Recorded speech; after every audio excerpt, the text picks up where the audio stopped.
Hi guys, এখানে আমি চলে এসেছি আজকে যার ব্যাচেলার পার্টিতে গেছিলাম তাকেই আজকে আইবুড়ো ভাত খাওয়ানোর পালা। তো দেখো এটা খুব সুন্দর একটা ডেকোরেশন করা হয়েছে। এরপর এখানে আমরা থালা বাটি সব সাজাচ্ছিলাম। এখানে থালা বাটি সব কিন্তু মাটির থালা বাটি ছিল। আর এখানে দেখো পোলাওয়ার ভাতটা এরকম হাফ হাফ ডিজাইন করেছি। তো এরপর এখানে চলে এসেছে আমাদের যে হবু বউ, সে তো তাকে আমরা এখানে করে নিলাম স্বাগত। তো স্বাগতের পরে চলো এবার ভেতরে যাওয়া যাক। ভেতরে গিয়ে ওকে পরিয়ে দেওয়া হলো ক্রাউন, তার সাথে মালা।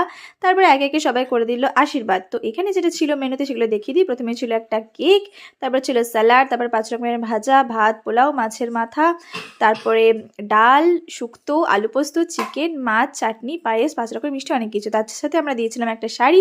তো এখানে হলো কেক কাটা, তারপরে হচ্ছে সবাইকে খাওয়া দাওয়ার পর ও খেতে বসলো। তো খাবার দেখেই বলছে এত খাবার তো আমি খেতেই পারবো না। তো আমরা বললাম আমরাও আমাদের খাবার নিয়ে বসে পড়ি। তো দেখো এখানে খাবারের মেলা বসে গেছে পুরো। তারপরে ছিল এরকম কিউট কিউট দেখতে পান। তো দেখো খাওয়ার পর এটা অবস্থা, অর্ধেক খাবার এখানে পড়েই রয়েছে কিন্তু। আর এখানে হচ্ছে এই যে ম্যাডামের অবস্থা।